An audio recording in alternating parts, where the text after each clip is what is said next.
స్వరూప గారు, లక్ష్మి గారు, మా సోదరులు పెద్దలు జ్యోతుల్ నవీన్ గారు, వేదిక మీద పెద్దలు, అతి ముఖ్యంగా ఇక్కడ విచ్చేసిన రంగా గారి అభిమానులందరికీ పేరు పేరున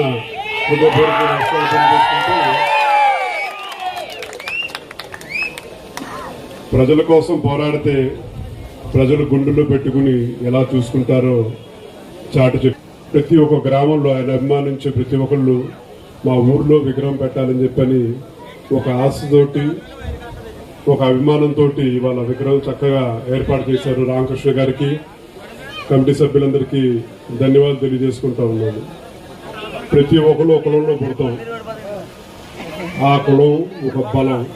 ఆ బలాన్ని ప్రజల కోసం ఉపయోగిస్తే ప్రజల తరపున పోరాడితే ఎల్లప్పటికీ ప్రజలు గుర్తుంచుకుంటారని చాటు చెప్పిన నాయకులు ఒక కీర్తిశేషులు వంగవీటి మోహన్ రంగా గారని చెప్పి సగర్వంగా చెప్పుకుంటాను.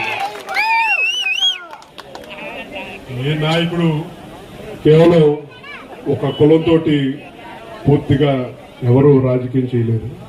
అందరినీ ఉన్న వాడికి నేను ఒక అండ ఉంటాను, ఒక భరోసా ఇస్తానని చెప్పని చాటు చెప్పాల్సిన అవసరం ప్రతి ఒక్కరికి ఉంది. ఎక్కడో కృష్ణా జిల్లాలో ఒక చిన్న గ్రామంలో, కాటూరు అనే ఒక చిన్న గ్రామంలో పుట్టి ఒకే ఒకసారి కౌన్సిలర్ కింద 3.5 సంవత్సరాల పాటే ఒక శాసనసభ్యుల కింద ఉన్నారు. ఇవాళ రేపు ప్రతి ఒక్కళ్ళు మేము అన్నిసార్లు చేసాము ప్రజాప్రతినిధుల కింద చెప్పుకుంటా ఉన్నారు. ఎన్నిసార్లు చేసామని చెప్పినది కాదు, చేసిన కాలంలో ఎన్ని తరాల ప్రభావితం చేశాను చాటు చెప్పిన నాయకుడు ఒక వంగవీటి మోహన్ రంగా గారని చెప్పని సగర్వంగా చెప్పుకుంటా ఉన్నాం. ప్రతి ఒక్కరికి, ప్రతి సామాన్యుడికి ఒక భరోసా, ఒక అండా కల్పించి వ్యవస్థ ఏదైనా సరే ఢీ కొనగలుగుతామని చెప్పని ఒక ధైర్యం, ఒక నమ్మకం కలిగించిన నాయకుడు వంగవీటి మోహన్ రంగా గారు. అలాంటి నాయకుడు విగ్రహం ఇవాళ ఇంత చక్కగా ఏర్పాటు చేశారు. మీరందరూ ఎంతో అభిమానంతో నవీన్ గారిని, మమ్మల్ని అందరిని పిలిచారు. ఇదే ఆప్యాయత, మీ అండ, మీ ఆశీస్సులు ఎల్లప్పుడూ మా సోదరులు, మా పెద్దలు నవీన్ గారు కూడా ఉండాలని చెప్పని కూడా మనస్ఫూర్తిగా కోరుకుంటూ ఈ విగ్రహం ఇంత చక్కగా ఏర్పాటు చేశారు. మరొకసారి రంగా గారి అభిమానులందరికీ పేరు పేరున హృదయపూర్వకంగా నమస్కారం తెలియజేసుకుంటూ సెలవు తీసుకుంటా ఉన్నాను. జోహార్ బిఎం రంగా, జోహార్ బిఎం రంగా, జోహార్ బిఎం రంగా. అయినటువంటి రాధా గారికి, అలాగే లక్ష్మి గారికి, స్వరూప్ గారికి, అలాగే ప్రెసిడెంట్ గారికి, ఇతర పెద్దలందరికీ కూడా పేరు పేరున నా హృదయపూర్వక నమస్కారాలు తెలియజేసుకుంటూ ఈ గ్రామ ప్రజలందరికీ కూడా ప్రత్యేక ధన్యవాదాలు తెలియజేసుకుంటున్నాను. ఎందుకంటే రంగా గారు భౌతికంగా గతించి 35 సంవత్సరాలు పైన అయినా సరే ఆయన మన గుండెల్లో చెరగన ముద్ర వేసుకున్నారు అంటే ఆయన ఆశయాలు. అటువంటి ముద్రని పెట్టుకుని ఈ రోజు రంగా గారి విగ్రహం ఓపెనింగ్ కి పిలిచినందుకు మీ అందరికీ కూడా శిరస్సు వంటి పాదాభివందనాలు తెలియజేస్తున్నారు. రంగా అనే వ్యక్తి, వంగవీటి అంటేనే ఒక వైబ్రేషన్. రంగా అనే వ్యక్తి ఒక కులానికో, ఒక మతానికో, ఒక వర్గానికో చెందిన వ్యక్తి కాదు.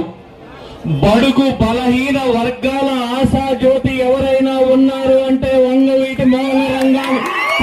తప్పక సోదరులారా, అందుకే ఇన్ని సంవత్సరాలైనా సరే వంగవీటి అనే పేరు వింటేనే ప్రతి ఒక్కరిలోని కూడా రోమాంచనాలు పొందే విధంగా ఆయన మన చెరగని ముద్ర వేసుకున్నారు అంటే ఆయన ఆశయాలు. ఆ రోజు ఒక రిక్షా కార్మికుడు కానీ, ఒక ఆటో కార్మికుడు కానీ, లేకపోతే ఒక లారీ డ్రైవర్ కానీ, లేకపోతే ఎవరికైనా సరే ఒక కష్టం అని వస్తే కులాన్ని చూడలేదు, మతాన్ని చూడలేదు, లేకపోతే వర్గాన్ని చూడలేదు. నాకు కష్టం అంటే నేను ఉన్నాను అని, బట్టలు ఉన్నాయా లేవని చూడకుండా ఆయన వెంట వెళ్ళి ఈ రోజుకి కూడా వాళ్ళు కాపాడుకున్న వ్యక్తి ఎవరైనా ఉన్నారంటే రంగా గారు. అటువంటి ఆశయ సాధనాన్ని మనం కాపాడుకోవాల్సిన అవసరం ఉంది. ఆయన ఆశయాలను నిలబెట్టాల్సిన అవసరం ఉంది. ఇందాక నుంచి కూడా చూస్తున్నాను నేను, జై కాపు అన్నారు. కాపు కులంలో పుట్టడం నాకే కాదు మీ అందరికీ కూడా ఒక అభిమానం.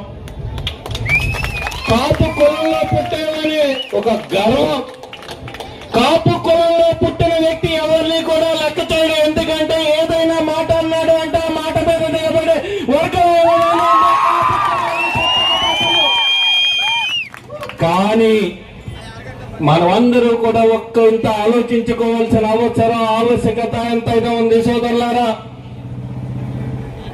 వంగవీటి రంగా కొడుకుగా రాధా గారు ఉన్నారు. ఒక్కసారి మాత్రమే ఎమ్మెల్యే చేశారు. అయినా సరే రాష్ట్రం అంతా కూడా యువతలో రాధా రాధా రాధా అని ఎందుకు వచ్చింది అంటే రంగా గారి ఆశయాలు పొనికి పుచ్చుకుని అదే ఆశయంతో ముందుకి ఈ రోజుకి కూడా నడుస్తున్న నిజాయితీ పడైన వ్యక్తి రాధా చెప్పక తప్పదు. ఇదే స్థాయిలో ఏ ఒక్కరైనా ఉంటే వేల కోట్లకు అధిపతి అయి ఉండేవారు. కానీ ఒక రంగా కొడుకుగా కోట్ల మంది అభిమానాన్ని తొలగిన వ్యక్తి రాధా అని చెప్పక తప్పదు. అటువంటి వ్యక్తికి మనం చేదోడు వాదోడుగా ఉండాల్సిన అవసరం ఉందా లేదా ఒక్కసారి ఆలోచించండి సోదరులారా. ఈ ఆవేశం కాదు, ఆలోచన